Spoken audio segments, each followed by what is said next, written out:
Bonjour à vous, membres du syndicat du personnel professionnel de l'éducation, du cœur et du centre du Québec.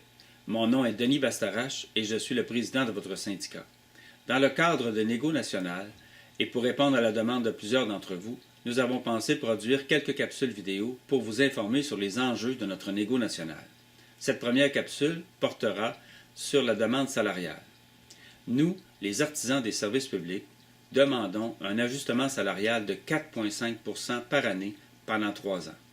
Il faut savoir que nous, qui sommes à la fois contribuables et employés des services publics, demandons une convention collective qui soit d'une durée de 3 années, tandis que notre employeur, le gouvernement, nous propose une convention collective sur 5 ans.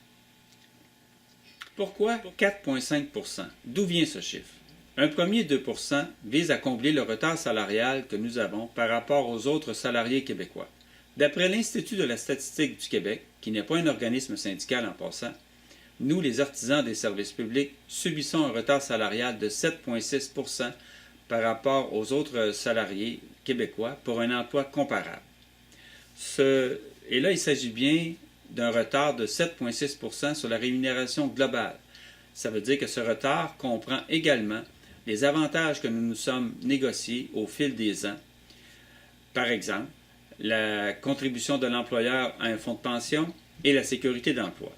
Si on recule jusqu'en 2009, cette perte salariale que nous subissons a permis à notre employeur, le gouvernement, d'économiser plus de 4,5 milliards de dollars, ce qui représente une perte salariale moyenne pour chacun de nous d'environ 10 500 dollars.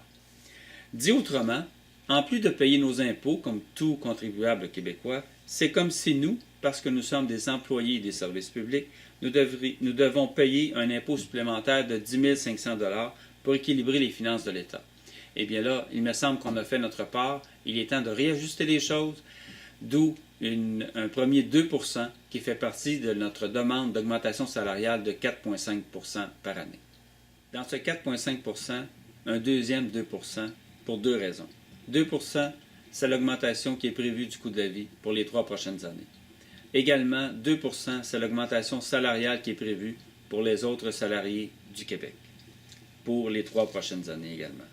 Donc, un deuxième 2 % simplement pour suivre le coût de la vie. Le coût de la vie augmente de temps, nos salaires augmenteront de temps. Voilà. Et finalement, 0,5 %. Jusqu'à présent, nos demandes, il y avait 2 % pour récupérer le salaire dont nous avons été privés depuis plusieurs années, et un 2 % pour suivre le coût de la vie. Peut-on parler de réelle augmentation de salaire? Peut-on parler de réelle augmentation de notre pouvoir d'achat? Ou s'agit-il tout simplement de récupération et de maintien? Je vous laisse en juger. Donc finalement, nous demandons un 0,5 % pour bénéficier de l'enrichissement collectif du Québec. Lorsque l'économie progresse, et vous verrez, elle progressera dès que nos négos nationales seront terminées. Donc lorsque l'économie progresse, il est normal que les travailleurs qui ont contribué à l'accroissement de la richesse collective puissent également participer aux bénéfices eux aussi, aux bénéfices donc de cet enrichissement, d'où notre demande d'augmentation de 0,5 %. Et que nous offre notre employeur, le gouvernement? D'abord, il nous propose une convention collective sur 5 ans et son offre salariale est la suivante. 0 % la première année, 0 % la deuxième année, 1 % la troisième année, 1 % la quatrième année et 1 % la cinquième année, pour une offre salariale totale de 3 % sur 5 ans, ce qui n'a aucun sens, évidemment.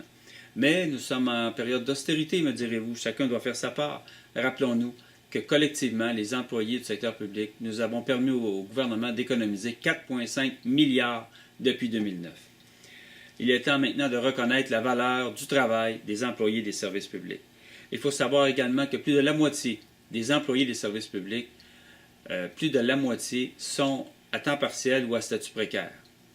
Et qu'il y a parmi ces employés, 35 % des employés donc sont à statut précaire et ne gagnent que 25 000 $ en moyenne par année. Donc, une augmentation salariale à 0 %, non merci. Nous vous invitons à nous suivre sur Facebook, à la page de votre présidence de syndicat, Denis Bastarache, et également la page de votre syndicat, SPPE-CCQ. Nous vous invitons à nous suivre également lors d'une prochaine capsule qui sera diffusée bientôt et qui devrait porter sur la retraite.